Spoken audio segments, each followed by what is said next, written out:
National Herald కేసులో సోనియా గాంధీ రాహుల్ గాంధీ చుట్టూ ఉచ్చు బిగుస్తోంది. ఇప్పటికే నేషనల్ హెరాల్డ్ కేసులో ఛార్జ్షీట్ వేసిన ఈడీ సోనియా రాహుల్ పేర్లను కూడా అందులో పొందుపరిచింది. మరోవైపు ఇద్దరి ఆస్తులకు జప్తుకు నోటీసులు జారీ చేసింది.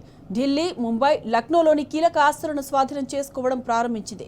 అసోసియేట్ జర్నల్ లిమిటెడ్కు చెందిన ఈ ఆస్తులు యంగ్ ఇండియన్ కంపెనీ ద్వారా కొనుగోలు చేశారు. దాదాపు 2,000 కోట్ల విలువైన ఆస్తులను కేవలం 50 లక్షల రూపాయలకే అక్రమంగా దక్కించుకున్నారని సోనియా, రాహుల్ గాంధీ ఆరోపణలు ఎదుర్కొంటున్నారు.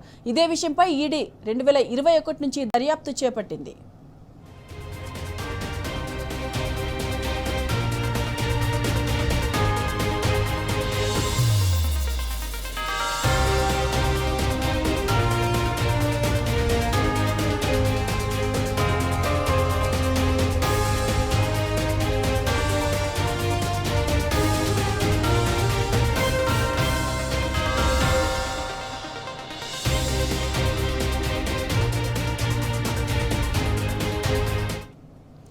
నేషనల్ హెరాల్డ్ కేసులో సోనియా గాంధీ, రాహుల్ గాంధీ చుట్టూ ఉచ్చు బిగుస్తోంది. ఇప్పటికే నేషనల్ హెరాల్డ్ కేసులో ఛార్జ్షీట్ వేసిన ఈడీ సోనియా, రాహుల్ పేర్లను కూడా అందులో పొందుపరిచింది. ఇక ఇదే అంశానికి సంబంధించిన పూర్తి డీటెయిల్స్ మా ప్రతినిధి ప్రదీప్ అడిగి తెలుసుకున్నా. ప్రదీప్, చెప్పండి, నేషనల్ హెరాల్డ్ కేసులో ఈడీ దర్యాప్తునకు సంబంధించిన అప్డేట్స్ ఏంటి? ఛార్జ్షీట్ లో అయితే సోనియా, అదేవిధంగా రాహుల్ గాంధీ పేర్లను ఈడీ ఛార్జ్షీట్ లో వేసింది.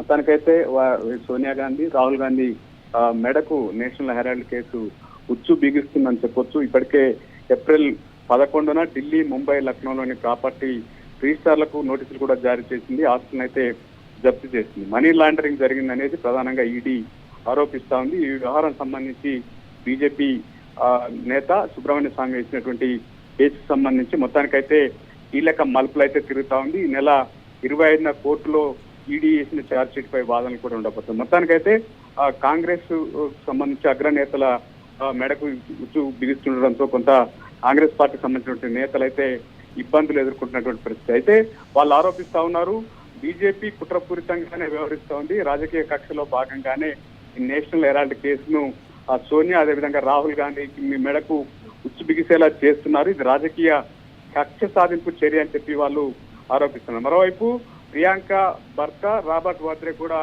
హర్యానాలో ఈడీకి కార్యాలయానికి హాజరు కావాల్సి వచ్చింది. ఒక భూ ఒప్పందం సంబంధించినటువంటి కేసు సంబంధించి ఆయన ఈడీ సమన్లు జారీ చేసింది. ఈ నేపథ్యంలో ఆయన ఈడీ కార్యాలయానికి వెళ్ళారు. మొత్తానికైతే సోనియా గాంధీ కుటుంబానికి టార్గెట్ చేస్తున్నారు ఉద్దేశపూర్వకంగానని చెప్పి కాంగ్రెస్ నేతలు అయితే ఆరోపిస్తున్నటువంటి పరిస్థితి. Right Pradeep, thank you.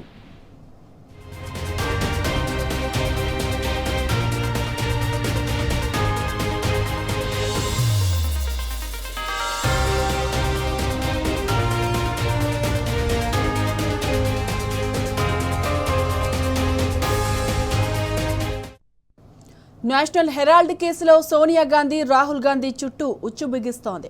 ఇప్పటికే నేషనల్ హెరాల్డ్ కేసులో ఛార్జ్షీట్ వేసిన ఈడీ సోనియా, రాహుల్ పేర్లను కూడా అందులో పొందుపరిచింది. మరోవైపు ఇద్దరి ఆస్తులకు జప్తుకు నోటీసులు జారీ చేసింది. ఢిల్లీ, ముంబై, లక్నోలోని కీలక ఆస్తులను స్వాధీనం చేసుకోవడం ప్రారంభించింది. అసోసియేట్ జర్నల్ లిమిటెడ్కు చెందిన ఈ ఆస్తులు యంగ్ ఇండియన్ కంపెనీ ద్వారా కొనుగోలు చేశారు. దాదాపు 2,000 కోట్ల విలువైన ఆస్తులను కేవలం 50 లక్షల రూపాయలకే అక్రమంగా దక్కించుకున్నారని సోనియా, రాహుల్ గాంధీ ఆరోపణలు ఎదుర్కొంటున్నారు. ఇదే విషయంపై ఈడీ 2021 నుంచి దర్యాప్తు చేపట్టింది.